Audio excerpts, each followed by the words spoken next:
Welcome to The Explainer. Today we're digging into a pretty serious warning. A warning about a hidden tax that could be eating away at your savings. And it's coming from someone who has a track record of being right, the investor who famously called the 2008 financial crisis. So let's just jump right in with a question that really gets to the core of this. When you look at your bank account, are you really seeing the full picture? I mean, our source today says there's this invisible force out there, actively making your money worth less. And it's probably not what you think. And that source? It's investor Peter Schiff. You might remember him. He's the guy who pretty much nailed the prediction for the 2008 crash. Well, he's sounding the alarm again. And this time, it all centers on one really important economic idea. So, what exactly is this hidden threat he's talking about? Well, it all starts with how we think about a word we hear all the time: inflation. Okay, and this is where he flips the whole script. Schiff says we've got inflation completely backward. You know, we see prices for gas or groceries go up and we say, oh, that's inflation. But he argues that's just the symptom, like a fever. The actual disease, the real inflation, is the government expanding the money supply, basically printing more money. And get this, he calls it a tax. In fact, he says it's the sneakiest tax of all. Why? Because raising income taxes is super unpopular, right? No politician wants to do that. But printing money, that lets the government spend and spend without sending you a bigger tax bill. The catch is, we all pay for it later, when every dollar we have buys a little bit less.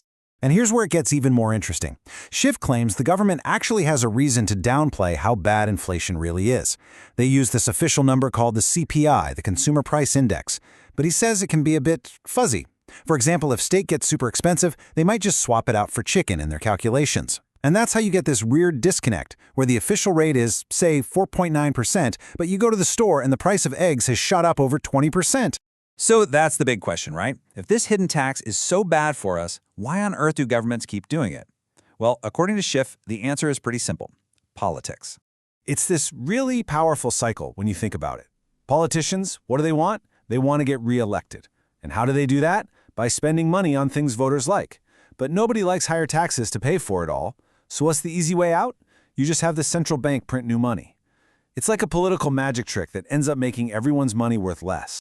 And the key that unlocks this whole system is something called fiat currency. That's basically money, like the US dollar, that isn't backed by anything physical, like gold. Its value is just based on a government promise. And that's what gives them the power to create more of it, pretty much whenever they want, with almost no limit. Okay, so if that's the problem, what's the solution? This brings us to Schiff's big alternative. He points to a really specific moment in history, 1971. Before that year, the US dollar was actually backed by gold.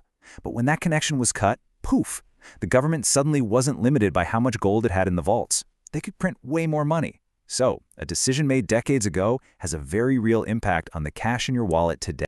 And according to Schiff, the result of that change is pretty stark. You look at the scoreboard.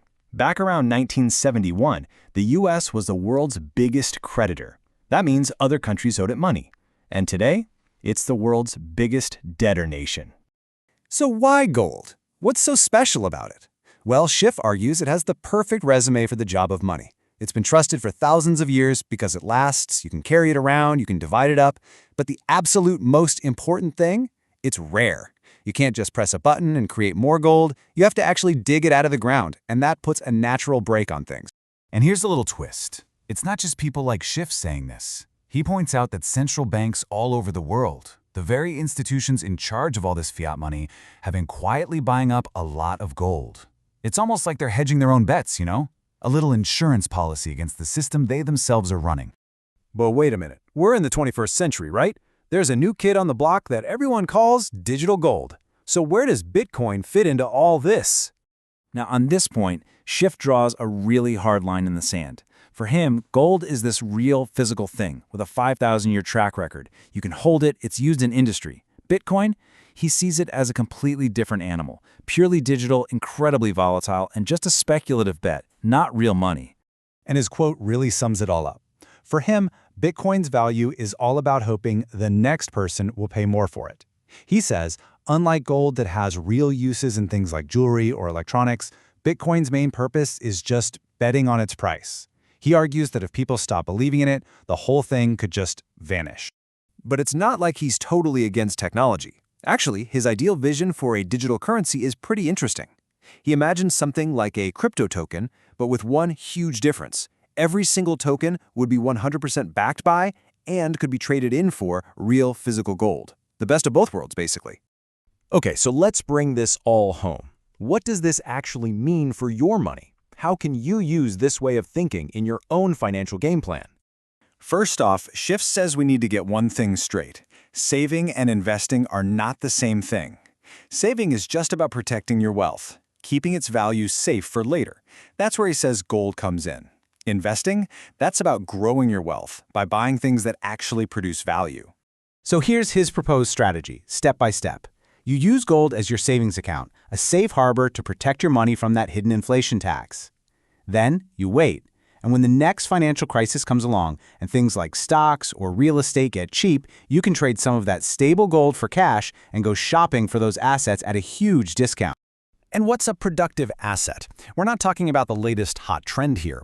We're talking about real businesses that make real things or provide real services that people always need. Think about companies that are solid, maybe a bit overlooked by the market, and even better, ones that pay you back with a consistent dividend. And that really leaves us with a big fundamental question to chew on. In a world where money can literally be created out of thin air, what do you consider to be truly valuable? Now, whether you agree with Peter Schiff's ideas or not, that's a question that's definitely worth thinking about for your own financial future.